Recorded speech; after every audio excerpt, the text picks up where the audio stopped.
یا رسول اللہ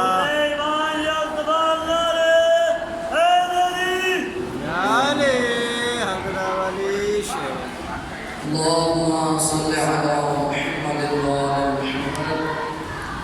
اللهم صل على محمد وآل محمد. اللهم عرفني نفسك فإنك إن لم تعرفني نفسك لم أعرف نبيك. اللهم عرفني نبيك فإنك إن لم تعرفني نبيك لم أعرف حجتك. اللهم عرفني حجتك فإنك إن لم تعرفني حجتك زللت عن ديني. اللهم افعل بنا ما أنت أهله ولا تفعل بنا ما نحن أهله. اللهم ارزقنا حج بيتك الحرام في عامه هذا وفي كل عام. اللهم ارزقنا زيارة قبر حسين عليه السلام في عامه هذا وفي كل عام بآواز بلند الصلوات. اللهم صل على محمد وآل محمد. اپنے اپنے مرحومین کی بخشش کے لیے بھی بآواز بلند الصلوات. اللهم صل على محمد وآل محمد. تمام مومنین کی صحت و سلامتی کے لیے بھی بآواز بلند الصلوات. اللهم صل على محمد وآل محمد. ماشاء اللہ لا حول ولا قوة الا باللہ العلی العظیم. بسم الله. الحمد للہ الذی نور قلوبنا بولایت آل محمد صلوات. اللهم صل على محمد وآل محمد. الحمد للہ الذی نور قلوبنا بمصاعب الحسین علیہ السلام. الصلاة والسلام على من كان نبيا وآدم بين الماء والطين صلوات. اللهم صل على محمد وآل محمد. الصلاة والسلام على وزيره وخليفته وابن عمه ما شاء الله. ووارث علمه وناصر دينه ومنجز شريعته ومروج أحكامه ومنجز وعده وحافظ سره علي بن أبي طالب أمير المؤمنين صلوات. اللهم صل على محمد وآل محمد. ولعنة الله على أعدائهم ووالديهم ومغبسيهم وغاصبي حقوقهم ومنكر فضائلهم من يوم عداوتهم إلى يوم الدين. أما بعد فقد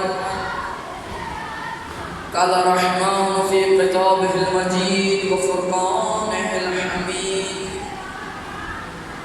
بسم الله الرحمن الرحيم. كل نفس بما كسبت رهينة. الصلوات. اللهم صل على محمد وآل محمد. نعرہ تکبیر، الله أكبر. نعرہ رسالت، يا رسول الله. نعرہ حیدری، علي. آواز بلند تر صلوات. اللهم صل على محمد وآل محمد. نہایت ہی معزز محترم سامعین گرامی قدر، آج چونکہ 20 سفر ہے اور آج آپ اس نمازی کا چہلم منا رہے ہیں کہ جس نے سجدے کے ساتھ بسم الله بسم الله. تو تو اسی حوالے سے چند معروضات آپ کے گوش گزار کرنا چاہتا ہوں نماز کے حوالے سے، اگر آپ کی توجہ ہو تو آواز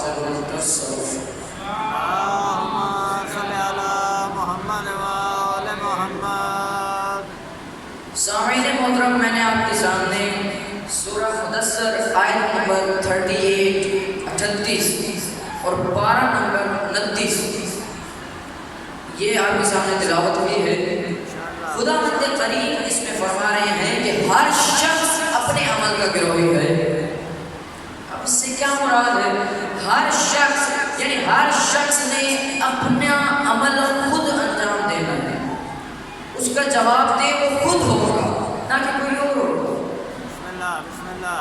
جیسے خدا مند قریب نے قرآن پاک کے اندر ایک اور جگہ فرمایا کہ انسان اپنی یعنی جو آپ کے آباء و اجداد ہیں اس کی وجہ سے نہیں بخشا جائے گا، اپنے عمل کی وجہ سے بخشا جائے گا۔ تو اس میں بھی خدا مند قریب اسی کے سملر اسی جیسا ایک ہمیں بتا رہے ہیں کہ ہر انسان اپنے عمل کا گروہی ہے، ہر انسان نے اپنا جواب دینا ہے نہ کہ کسی اور سے اس کا جواب دینا ہے قبر میں۔ اب اس سے مراد کیا ہے؟ یعنی ہر شخص اپنی کردار کے اندر قید ہے، اپنے کردار کی قید میں بند ہے۔ اب انسان کو اپنا کردار کیسا رکھنا چاہتا ہے؟ سوچنے والی بات یہ ہے کہ ہمارا کردار کیسا ہونا چاہتا ہے۔ ابھی محرم الحرام عشرہ گزرا ہے، اس کے اندر ہمیں اپنے کردار کو تبدیل کرنا تھا، تو ابھی ہمیں اپنا موازنہ کرنا ہے کہ کتنا کردار تبدیل ہوا۔ یہ دیکھنا ہے نا، محرم صرف کالے کپڑے پہننے کا تو نام نہیں ہے، کردار کو چینج کرنے کا نام ہے۔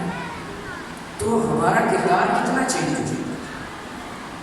لیکن اب اچھا سوٹ پہن لینے سے کردار کو چینج نہیں نہ ہوتا، لباس کردار کو نہیں تھامتا، لباس صرف جسم کو تھامتا ہے۔ بسم اللہ۔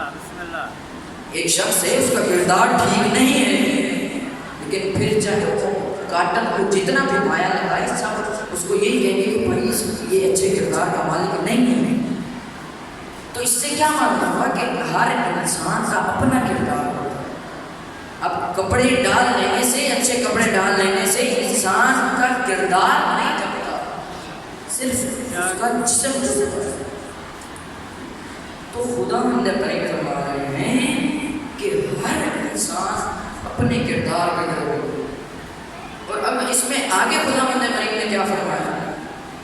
خدا مند قریب فرماتے ہیں الا اصحاب الیمین، سوائے دائیں والے، سوائے دائیں والے۔ اب دائیں والوں سے کیا مراد ہے؟ دائیں یعنی کہ ہمارا دائیں ہاتھ ہے، رائٹ ہینڈ۔ تو دائیں ہاتھ کا کیا مطلب ہوتا ہے؟ سیدھا ہاتھ، رائٹ ہینڈ، سیدھا ہاتھ۔ تو اب اس میں کیا مراد ہوگا؟ یعنی سوائے دائیں والوں کے، یعنی سوائے سیدھوں کے، نیک لوگوں کے جیسا ان کا کردار نہیں ہے۔ اب ان سے بھی سوال جواب ضرور ہونا ہے، یہ نہیں ہے یہ اب ایسے ہی بخشے جائیں گے، نہیں، سوال جواب سب سے ہونا۔ لیکن یہ نیک لوگ ہیں تو کیوں نیکی کا جو صلہ ملے گا وہ ہوگا جنت۔ صلی اللہ علیہ محمد اللہم صلی علی محمد و آل محمد۔ تو اب یہ دائیں والے کون ہیں؟ تو آئیں ہم پروردگار سے پوچھتے ہیں کہ اے اللہ، ابھی بھی ہمیں اس میں ڈاؤٹ ہے کہ یہ دائیں ہاتھ والے کون ہیں، آپ ہماری اور رہنمائی فرمائیے۔ تو خدا بند کریم اپنی لارہ کتاب میں فرماتے ہیں فی جنت یتساءلون۔ کیا مراد ہے؟ آپ یہ دائیں والے کون ہیں؟ تو خدا بند کریم فرماتے ہیں یہ وہ لوگ ہیں جو جنت میں سوال پوچھ رہے ہیں، جنت میں سوال پوچھ رہے ہیں۔ دائیں والے سیدھے لوگ جنت میں سوال پوچھ رہے ہوں گے۔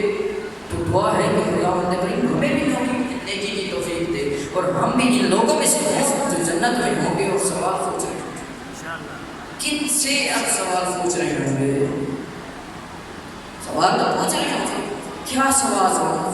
کن سے پوچھ رہے ہوں گے؟ تو خدا مند کریم فرماتے ہیں یہ سوال پوچھ رہے ہوں گے کن سے؟ عن المجرمین، یہ مجرمین سے سوال پوچھ رہے ہیں۔ یہ جنتی لوگ ایک سوال پوچھیں گے مجرمین سے جنہوں نے گناہ کیے ہوں گے، جو جہنم میں ہوں گے، تو پھر یہ مومنین کیا کہیں گے؟ یہ جنتی لوگ کیا کہیں گے؟ یہ جنتی لوگ کہیں گے ما صدقکم فی سقر، تمہیں کیا چیز جہنم میں لے کر آئی ہے، تم کس وجہ سے اس بھیانک جگہ پہ آئے ہو؟ پھر وہ آگے سے کچھ جواب تو دیں گے نا۔ اب ہمارے معاشرے میں ہم اگر کسی سے سوال پوچھ رہے ہیں تو اس کا جواب تو دیتا ہے نا، دیتا ہے کہ نہیں دیتے؟ تو آپ لوگ ہمیں جواب کیا دیں گے؟ تو ان میں سے جو لوگ ہوں گے، یعنی مختلف خدا ہم نے نے کیٹیگریز بتائی ہیں، تو جنہیں پہلا سوال پوچھیں گے جنتی لوگ کہ کیا چیز ما صلککم، کیوں، کیا چیز، ما صلککم فی سقر، کیا چیز تمہیں جہنم میں لے گئے ہے؟ پھر وہ کیا کہیں گے؟ قالوا لم نک من المسلمین، مسلمین، قالوا لم نک من المسلمین، کہ ہم صلاۃ، ہم نماز نہیں پڑھتے تھے۔ مسلمین کیا کہیں گے؟ ہم نماز نہیں پڑھتے تھے۔ جب سوال کریں گے نا جنتی لوگ جہنمیوں سے کہ کیا چیز تمہیں جہنم میں لے کر آئی ہے، تو پھر وہ جواب میں کہیں گے کہ ہم نماز نہیں پڑھتے تھے۔ نعرہ تکبیر، نعرہ رسالت، نعرہ حیدری۔ یہ کہیں گے کہ ہم نماز گزارنے سے نہیں تھے۔ تو چھٹے لال ولایت کا فرمان بھی تو ہے نا کہ معرفت خدا کے بعد خدا کے قریب تر لے کر جانے والی چیز ہے نماز۔ بسم اللہ۔ تو ابھی جس نے ہمیں خدا کے قریب لے کر جانا ہے، اسی سے جب انسان دور ہو، کیا ہم خدا کے قریب جا پائیں گے؟ نہیں۔ اب آپ نے دیکھا ہوگا اکثر مومنین یعنی نماز سے دوسرے کیوں؟ سوال تو یہ پیدا ہوتا ہے نا کہ علی کا شیعہ ہونے کے باوجود نماز سے دور ہے۔ علی کا شیعہ ہونے کے باوجود نماز سے دور ہے۔ تو خداوند کریم ہمیں 5 وقت کا نمازی بننے کی توفیق عطا فرمائے۔ آواز بلند صلوات پڑھیں محمد۔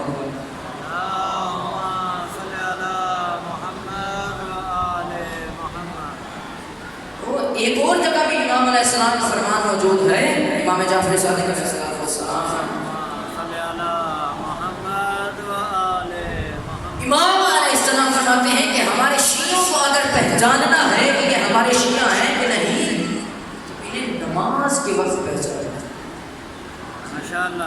تو نماز کے وقت پہچانا کہ یہ نماز کیسے قدر کرتے ہیں، یہ نماز کو کیسے ادا کرتے ہیں۔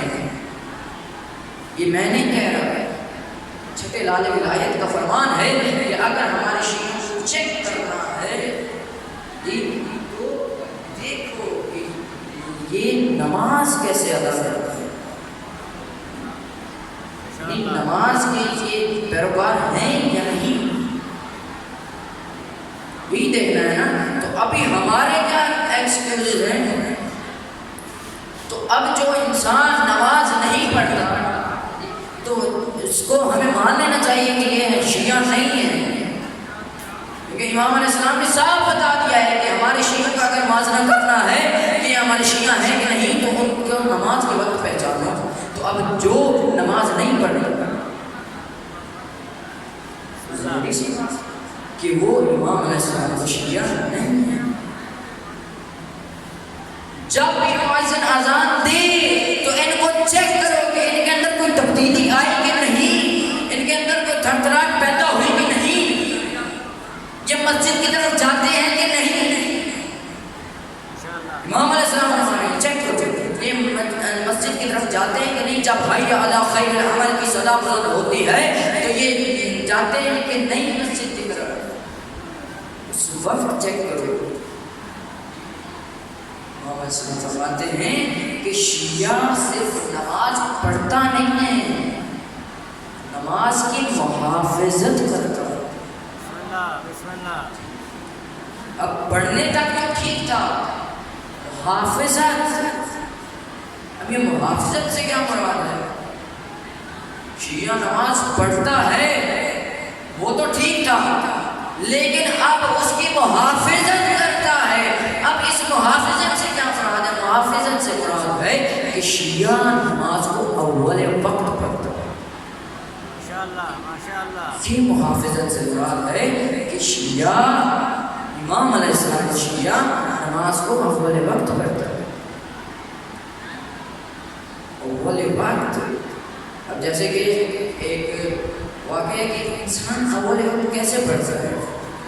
امام خمینی علیہ الرحمہ اپنے کتاب آداب الصلاۃ میں لکھتے ہیں کہ جب، یہ پیغمبر کی حدیث کو نقل کیا ہے کہ جب انسان نماز کو اول وقت ادا کرتا ہے، اول وقت پڑھتا ہے، تو پھر کیا ہوتا ہے؟ یہ امام خمینی کی ایک کتاب ہے آداب الصلاۃ کے بارے میں، تو امام علیہ السلام اس میں یہ امام خمینی فرماتے ہیں کہ جب انسان اول وقت نماز پڑھتا ہے تو وہ نماز جب عرش پر جاتی ہے تو ایک خوبصورت شکل لے کر جاتی ہے، ایک نوری شکل لے کر جاتی ہے، اور جاتے جاتے یہ دعا دے کر جاتی ہے کہ اے میرے اللہ، اس مومن نے مجھے عزت دی ہے، مجھے اول وقت پڑھا ہے، تو اس کو عزت بخش۔ ماشاءاللہ ماشاءاللہ۔ نعرہ حیدری، اس کو عزت بخش۔ یہ نماز دعا دے کر جاتی ہے۔ اب یہاں پر ہمیں یہ سمجھ نہیں آتی کہ اول وقت میں پڑھنا تو ٹھیک ہے، اب یہاں پر اگر ہمارے سے دیر ہو جاتی ہے، اول وقت میں ہم ادا نہیں کرتے اور پھر آگے سے ہمارے جو ایکسکیوزز ہوتے ہیں، بھائی اذان ہو گئی ہے یار، میں اپنے دوستوں کے ساتھ کچھ باتیں کر رہے ہیں، ابھی پڑھ لیں، جی پڑھ لیں عشاء کے ساتھ مغرب کی پڑھنے کے دونوں نپٹ جائیں گے۔ یہ آج کل ہمارا جو مین شارٹ کٹ ہے، یہ ابھی دوستوں کے ساتھ کھڑے ہیں، ابھی تو فون پہ بات کر رہے ہیں، ابھی تو دکان پہ ہیں، کلائنٹ آیا ہوتا ہے، ان سے باتیں کر رہی ہیں، جی ٹی وی دیکھ رہے ہیں، میچ چل رہا ہے، دیکھنا ہے کون کیا کرتا ہے، اور اب اگر میچ فائنل ہو پھر تو کیا کہنا، جی ابھی کیا ہو رہا ہے، ابھی کس نے کیا کیا۔ اگر یہاں پر آپ اگر تھوڑا سا فالے ہوئے، آپ اگر نماز پڑھ لیں تو کیا ہو جائے گا، میچ کا تو پتہ چل جائے گا کیا ہونا ہے۔ اگر نماز آپ چھوڑ دیتے ہیں تو پھر کیا ہوتا ہے، وہی نماز جس کو آپ اول وقت نہیں پڑھتے، تاخیر میں پڑھتے ہیں، تو وہ نماز اوپر جب جاتی ہے تو ایک بدصورت شکل اختیار کرتی ہے، ایک بدصورت شکل اختیار کرتی ہے، اور جاتے جاتے بددعا دے کرتے ہیں۔ نماز تو وہی پڑھی جی، وہی تکبیرت الاحرام، وہی سورہ، وہی الحمد، وہی تشہد، وہی قنوت جی، لیکن فرق کیا ہے؟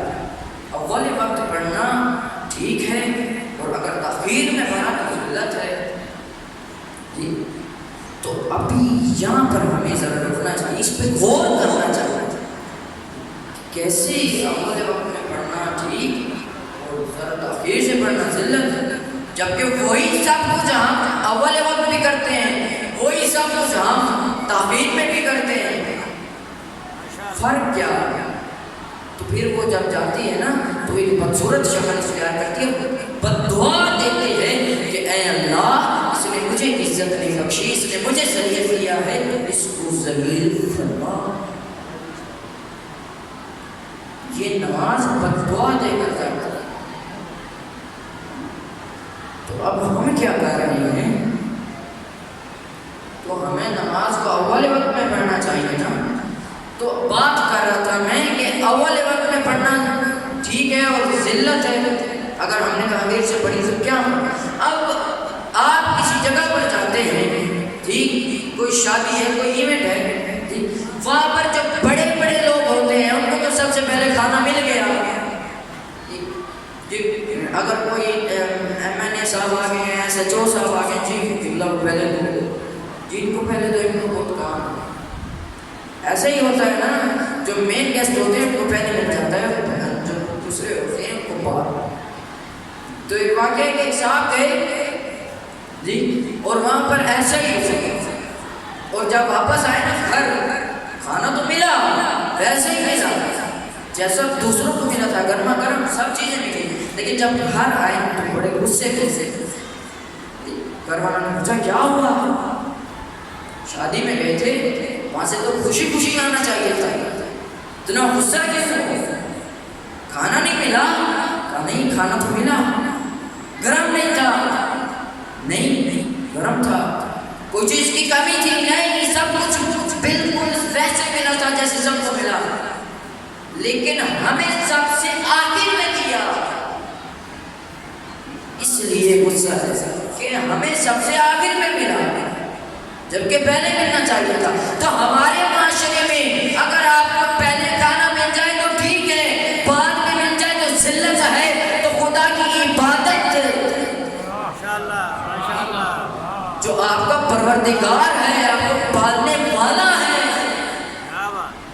کیا اس کو کچھ نہیں ہوتا ہوگا؟ کیا وہ ناراض نہ ہوتا ہوگا آپ سے؟ بسم اللہ لیکن علی تو میں بہت کرتا ہوں جی، لیکن جو علی نے کہا ہے اس کو نہیں مانتا، تو اس کا مطلب کیا ہے؟ میں نے عین لام اور یہ کو پڑھ تو دیا لیکن اس کی معرفت حاصل ہے۔ ماشاءاللہ نعرہ تکبیر، نعرہ رسالت، نعرہ حیدری۔ صاحبان ایمان، اب میں نے اس کو پڑھ تو لیا، علی کر تو لیا، لیکن اس کی معرفت حاصل نہیں۔ جب علی کرنے کا میرے اوپر کوئی اثر ہی نہیں ہوا۔ آپ غور فرمائیں کہ ایک انسان ہے جی، وہ کسی فروٹ کی دکان پر 10 دن بیٹھ جائے تو اس کے کپڑوں سے وہ فروٹ کی خوشبو آتی ہے، اگر کسی گوشت کی دکان پر بیٹھے تو اس کے کپڑوں سے گوشت کی اسمیل آتی ہے۔ تو جب ہم پیدا ہوئے اس وقت سے ہم علی کر رہے ہیں جی، جب کہ پیدا ہوئے علی کر رہے ہیں، لیکن ابھی تک ہمارے اندر علی کی خوشبو کیوں نہیں آئی؟ معرفت علی کیوں نہیں آئی؟ سوچنے کی بات تو یہ ہے نا، 10 دن اگر کسی گوشت کی دکان پر بیٹھ جائیں تو کپڑوں سے گوشت کی سمیل آ سکتی ہے، لیکن 55-60 سال علی کرنے کا یہ نتیجہ بھی نہیں ہے کہ ہمارے اندر علی کی خوشبو آ جائے۔ اس کا مطلب کیا ہے کہ علی صرف عین نام اور یہ تو پڑا ہے کہ اس کی معرفت حاصل نہیں ہوئی۔ معرفت کیسے حاصل ہوئی؟ ایک بات ہے کہ جناب مقداد کے گھر فاقے چل رہے تھے، تو فاقے چل رہے ہیں، چلے امام علیہ السلام کے دروازے پر، مولا گھر میں بہت فاقے ہیں، یعنی اکثر لوگ اسی لیے نماز نہیں پڑھتے کہ نماز بہت پڑھتے ہیں لیکن گھر میں فاقہ ویسا ہی ہے، گھر میں کچھ نہیں آتا، سب کچھ ویسے ہی ہے جی۔ اکثر لوگ ایسے ہیں جو نماز اسی وجہ سے نہیں پڑھتے کہ نماز پڑھنے سے کچھ حاصل نہیں ہوتا۔ علی، اب دیکھیں نا، آپ علی کرتے ہیں، جلوسوں میں جاتے ہیں، ماشاءاللہ، یہ نہیں کہتے کہ جلوسوں میں نہ جائیں، ضرور جائیں، لیکن جو وہ کہتے ہیں ان کو بھی مانے نا۔ معصومین کیا فرماتے ہیں کہ ہماری یاد میں خدا کو نہ بھول جانا اور خدا کی یاد میں ہمیں نہ بھول جانا، ہماری یاد میں خدا کو یاد رکھنا، یہ معصومین فرما رہے ہیں۔ تو ہمیں ایک سائڈ پر نہیں ہونا چاہیے، دونوں چیزوں کو ساتھ لے کر چلنا چاہیے۔ اب نماز نہیں پڑھتے کیوں؟ جی نماز یزید نے پڑھی تھی، نماز کربلا میں شمر نے پڑھی تھی، شمر نے پڑھی تھی، سب لوگ یہی کہہ رہے تھے کہ ہم نے جمعہ کی نماز پڑھنی ہے، حسین کو جلدی قتل کرو۔ تو اس کا مطلب کیا ہے جی؟ یہ آپ کا اگر ایکسکیوز ہے تو صاحب ایمان، یہ ایکسکیوز بھی آج آپ کا ختم کرتا چلوں کہ آپ لوگ کربلا کی ان شمروں کی، ان لائنوں کی نماز تو یاد ہے، لیکن جو سجدے میں سر کٹوا رہے اس کی نماز نہیں یاد، جس کی عزاداری کرتے ہیں اس کی نماز نہیں یاد۔ تو اس کا مطلب کیا ہوا؟ میں معافی چاہوں گا یہ الفاظ ذرا سخت ہیں، لیکن کہنا پڑے گا کہ اس کا مطلب یہ ہے کہ آپ کی اقداریں جو ہیں وہ انہیں سے ملتی ہیں، کہ آپ کو ان کی نمازیں یاد ہیں لیکن حسین کی نمازیں نہیں یاد۔ اور ایسے لوگ دراصل شیعہ نہیں ہیں، بس وہ ہمیں بھڑکانا چاہتے ہیں، بس ہمیں وہ یعنی راہ حق سے ہٹانا چاہتے ہیں۔ اور یہ چند گروہ ہے، چھوٹا سا گروہ ہے جو اس طرح کے عمل انجام دیتے ہیں، آٹے میں نمک کے برابر ہے گروہ جو گمراہ کرنے کی کوشش کرتے ہیں۔ تو ایک واقعہ تھا کہ جناب مقداد گئے، مولا گھر میں فاقے چل رہے ہیں، کچھ کیجئے۔ اب ایک مومن کا عقیدہ کیسا ہونا چاہیے؟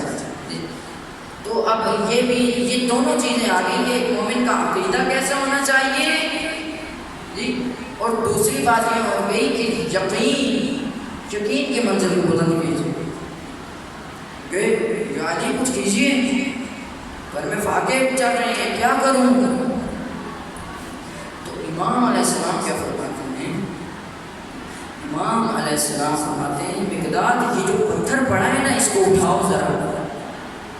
امام نے ویسے ہی کیا جیسے امام نے کہا، پتھر اٹھایا۔ ابھی یہاں پر معرفت چیک کیجیے گا جی، امام علیہ السلام نے کہا کہو اس پر یا علی جی، مقداد نے کہا یا علی، وہ پتھر وہیں سونے کا بن گیا، وہ پتھر وہیں سونے کا بن گیا۔ امام علیہ السلام فرماتے ہیں جاؤ اور اپنے فاقے کو دور کرو۔ تو مقداد نے وہی پتھر وہاں پر رکھا، ایک سائڈ سے اور ایک پتھر اٹھایا، اور وہ جو سونے کا پتھر بنا تھا اس کو اتنا سا لیا اور چل جا۔ امام علیہ السلام نے روکا، مقداد کہاں جا رہے ہو؟ چھوٹا سا ٹکڑا لے کر یہ اتنا بڑا چھوڑ کر جا رہے ہو؟ اب جواب سنیے گا، معرفت کا جواب سنیے گا۔ جناب مقداد فرماتے ہیں یا علی، اے میرے آقا مولا، اس کو فکر ہو اس کی کہ جس کے پاس آپ جیسا امام نہ ہو۔ ماشاءاللہ نعرہ حیدری، آج یہ اٹھا لو، نہیں مولا، یہ اس کو فکر ہو کہ جس کے پاس آپ جیسا مولا نہ ہو۔ اور ہم کیا کر رہے ہیں؟ ہمیں اب اپنے اندر چیک کرنا چاہیے نا کہ ہم نے تو اب محرم کا عشرہ بھی گزارا ہے، جگہ جگہ پر مجالس بھی ہوتی ہیں، ہم ان میں شرکت بھی کرتے ہیں، لیکن ہمارے اندر کیا تبدیلی آئی؟ علی علی کر رہے ہیں، لیکن اس علی جیسا ہمارا عمل کیوں نہیں ہو رہا؟ عمل تو دور کی بات ہے، جو انہوں نے کہا ہے وہ بھی نہیں کر پا رہے۔ اب عشرہ محرم تو گزر گیا، اس میں کردار کو چینج کرنا تھا، ہم نے پتہ نہیں کیا چیز چینج کی ہے۔ یہ تو ابھی ہمیں خود ہی اپنے اندر چیک کرنا ہوگا نا کہ ہمارا کردار چینج ہوا ہے یا نہیں۔ لیکن اب جیسے ہی محرم آتا ہے، سب آزادانہ مظلوم کربلا کیا کرتے ہیں؟ سیاہ کپڑے، سیاہ لباس سے بہتر کر دیتے ہیں۔ کیوں؟ جی اب تو مجلس ہونی ہے، ان میں مجلس میں حاضر ہونا ہے، تو ان مجلس میں حاضر ہونے کے بعد وہاں سے کچھ حاصل بھی کیجیے، وہاں سے کچھ حاصل بھی کرنا ضروری ہے نا۔ اب ایسے ہی آئیں، اب ایک جگہ ہے جہاں پر بہت بہت زیادہ لائٹنگ ہوئی ہوئی ہے، یعنی جشن ہو رہا ہے یا مجلس ہو رہی ہے، ملک کے نامور علماء کرام اور ذاکرین اعظام آئے ہوئے ہیں، تو اب وہاں پر بھی مجلس اچھی ہوئی، لیکن اس برعکس ایک چھوٹی سی جگہ ہے، وہاں پر مجلس ہوئی. اب اکثر لوگوں کو دیکھا گیا ہے کہ جی وہاں پر تو بہت زیادہ آرام تھی، بہت گریا ہوا، بہت نعرے لگے، لیکن بعد میں ہمیں کچھ حاصل ہوا کہ نہیں. لیکن اب وقت کا امام، اب ہمارا یہ یقین ہے نا کہ جو بھی ہماری مجلس ہوتی ہے اس میں ہمارا وقت کا امام شریک ہوتے ہیں. جی جن کا یہ یقین ہے وہ آواز بلند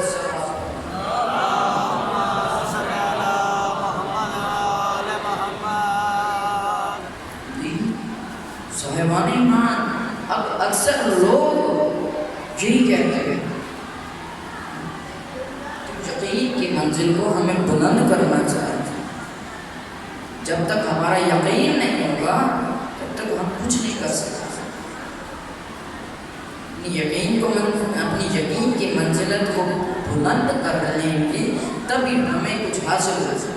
اور ہمارے پاس اتنا بڑا ہدایت حاصل کرنے کا ذریعہ ہے قرآن پاک، اور ہم اسی سے دور نہیں. ایسی بات ہے نا.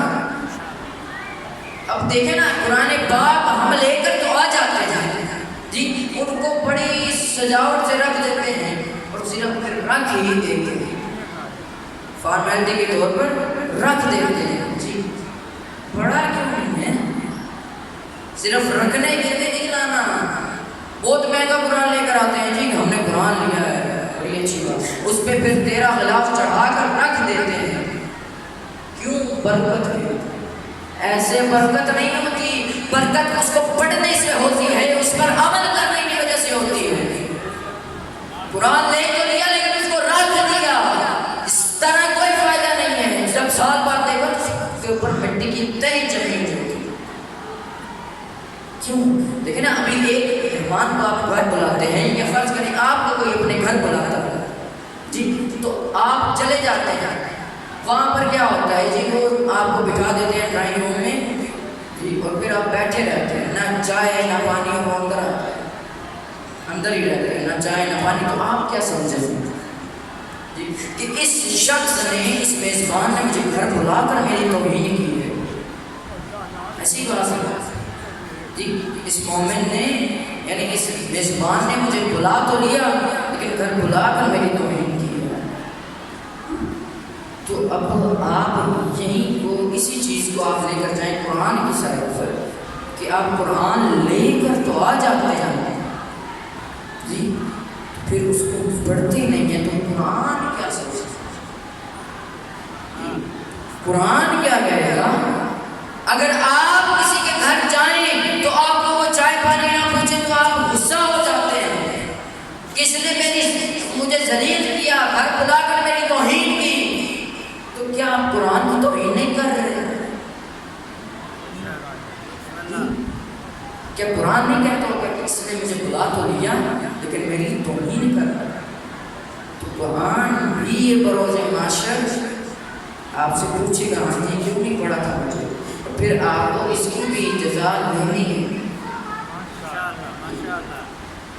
اس کی بھی سزا آپ کو ضرور ہوگی.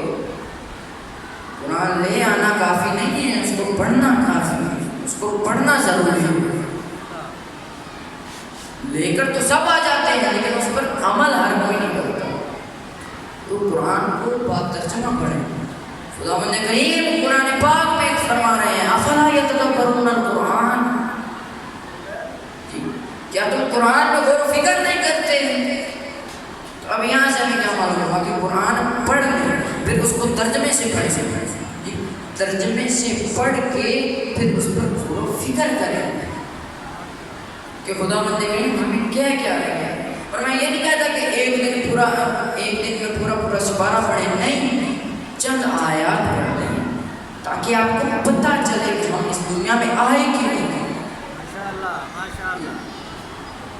دنیا میں آئے کیوں ہیں، ہمارا مقصد کیا ہے. کہ نا ابھی آ تو گئے ہم لیکن اب ہمارا کوئی نہ کوئی مقصد بھی تو ہے، اور وہ مقصد کوئی ایسا ویسا مقصد نہیں ہے، وہ ایک عظیم مقصد ہے. صاحبان ایمان ہم قرآن سے کیوں دور چلے گئے؟ اور اسی چیز کا فائدہ اٹھا کر ہمارے اندر کچھ ایسے لوگ آ گئے ہیں جو ہمیں گمراہ کرنے کی کوشش کر رہے ہیں، جو قرآن کی آیات کو بیچنے لگے ہیں۔ دیکھیں نا، قرآن کی آیات کو بیچنے سے کیا مراد ہے؟ اور خداوند کریم پھر قرآن پاک کے اندر بھی یہ فرما رہے ہیں کہ ایسے لوگ بھی ہیں جو قرآن کی آیات کو بیچ ڈالتے ہیں، بیچتے ہیں۔ تو پھر کیا ہوگا؟ دراصل خداوند کریم فرما رہے ہیں جو لوگ قرآن کی آیات کو بیچتے ہیں دراصل وہ اپنا شکم آتش سے بھر رہے ہیں، جی آتش سے بھر رہے ہیں۔ آتش سے کیا ہو گیا؟ آگ سے بھر رہے ہیں، آتش جہنم سے بھر رہے ہیں۔ اور ایسے لوگ ہمارے اندر پائے جا رہے ہیں، لیکن یہ تھوڑے سے لوگ، زیادہ نہیں ہیں۔ اور اگر ابھی بھی ہم قرآن کے قریب نہ ہوئے پھر صاحبان ایمان ایسے لوگ زیادہ ہو جائیں گے اور ہمیں گمراہ کر ڈالیں گے۔ تو ہم نہیں چاہتے کہ ہم گمراہ ہو جائیں، تو قرآن کے اندر غور و فکر کریں، قرآن سے دوری نہ کریں۔ جس چیز کے ہمیں دور ہونا ہے، جی اس سے ہم اس سے ہم قریب ہیں، اور جس چیز کے قریب ہونا ہے اس سے ہم دور ہیں۔ تو دعا ہے خداوند کریم ہمیں قرآن کے اندر غور و فکر کرنے کی توفیق عطا فرمائے، اور ہمیں ان مومنین میں سے بنائیں کہ جو جنت میں بیٹھ کے سوال کر رہے ہوں گے کہ تمہیں کیا چیز جنت میں لے کے آئی، اور ہمیں نیکی کرنے کی توفیق عطا فرمائے۔ اور بالخصوص میرے استاد ان کی بیٹی کی طبیعت بہت ہی خراب ہے، خداوند کریم ان کو بھی صحت و کاملہ عطا فرمائے۔ وآخر دعوانا الحمد للہ رب العالمین۔